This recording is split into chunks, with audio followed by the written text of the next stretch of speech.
Today, we're jumping into a really ancient text, Proverbs chapter 11, that is packed with some surprisingly modern wisdom. We're going to explore its powerful take on character, consequences, and really the hidden mechanics of what makes a life work. So, let's see what it has to say. So to get us started, just think about this for a second. What if every single decision you make, every little word you speak, actually has a weight to it? This chapter basically suggests that's exactly what's happening, that our lives are this constant balancing act between integrity and corruption, and the consequences, well, they're profound. And right here, this is the core metaphor that kicks the whole thing off. Now, dishonest scales. Yeah, that's a pretty clear reference to cheating in business, right? But it's about so much more than that. That accurate weight stands for integrity in every single interaction you have. It's the foundation that everything else gets built on. Okay, so let's follow that idea right into the marketplace. How does this ancient wisdom see the relationship between our ethics, our money, and what truly holds lasting value? The answers might actually surprise you. You see this really stark contrast being set up.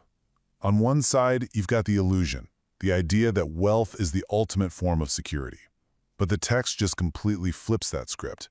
It argues that in the moments that really matter, what it calls the day of wrath, all that money is worthless. The real currency, the thing that has actual power, it says, is righteousness. So what's the final value of a fortune that's built on lies and deceit? Well, according to this text, it's a big, fat zero. Simple as that. When the final accounts are settled, that kind of wealth is seen as completely and utterly worthless. And here we get this paradox that kind of turns a lot of our modern thinking on its head. The person who gives freely somehow ends up with more, and the one who selfishly hoards everything, they end up poor. It's suggesting this principle where prosperity isn't about accumulation, it's about circulation. It's almost like an ancient version of a flow economy. And this powerful image just captures the whole point perfectly. Trusting only in your money is unstable. It's like a building with a shaky foundation. But righteousness, that inner integrity, it gives you deep roots.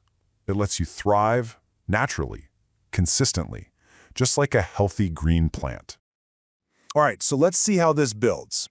We're moving from our external actions, what we do, to our internal state.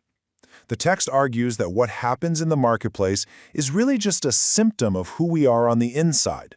It's all about our inner compass. The cause and effect here is just so direct, there's no messing around. Pride isn't just some character flaw, it's a direct invitation for disgrace to show up. And humility isn't just about being quiet, it's the actual prerequisite for getting wisdom. One path leads down, the other leads up, period. Now this is a fascinating psychological insight. The text is basically claiming that how we treat other people is ultimately how we're treating ourselves. Cruelty is like a self-inflicted wound. It just brings trouble right back to you. Kindness, on the other hand, is almost an act of self-care. It benefits you just as much as the person you're being kind to. And you just have to pause for a metaphor like this one. It's jarring, it's memorable, and wow, is it effective. A beautiful, precious gold ring is completely wasted, it's just out of place on a pig. And in the exact same way, the text argues, outer beauty is totally meaningless. It's even kind of grotesque if it's not matched by inner character and just good judgment. So, if our character is the source, what's the main way it actually impacts the world around us? It's through our words. Let's take a look at how this text traces the ripple effect of our speech, from a simple one-on-one chat all the way to the fate of an entire city. It all starts at the most basic level of just talking to people. A gossip breaks trust. They fracture relationships by spilling secrets. But a trustworthy person, they build up that social glue by proving they can keep a confidence. Two very simple actions with massive social consequences. See, words have real power. They aren't just empty sounds. Destructive speech, we're talking slander, lies, gossip, can literally destroy your neighbor. But on the flip side, knowledge, wisdom, truthful words, they can be a lifeline. They can literally be a rescue for people who are in trouble. And now look at how this thing scales up. We're not just talking about individuals anymore. The collective speech of a whole community can determine its fate.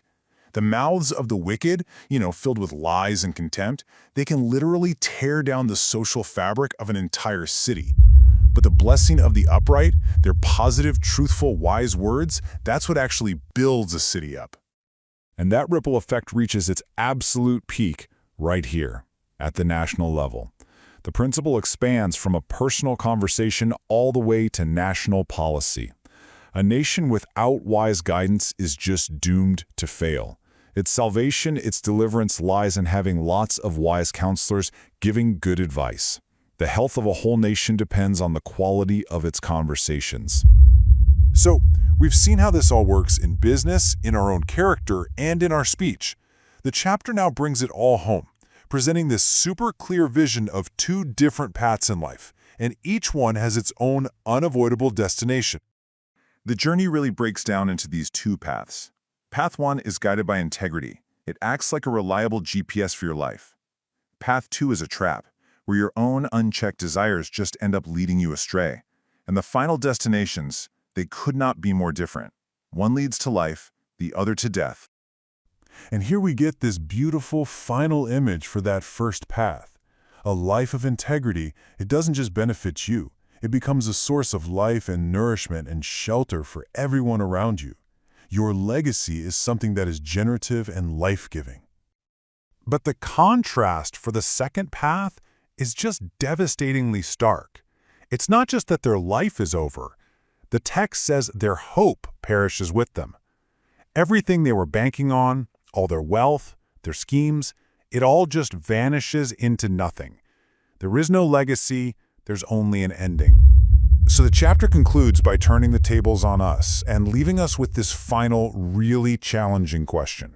It's basically saying, hey, look around. If even good people face trials and consequences for their actions in this life, what does that imply about the inevitable outcome for those who actively choose a path of corruption?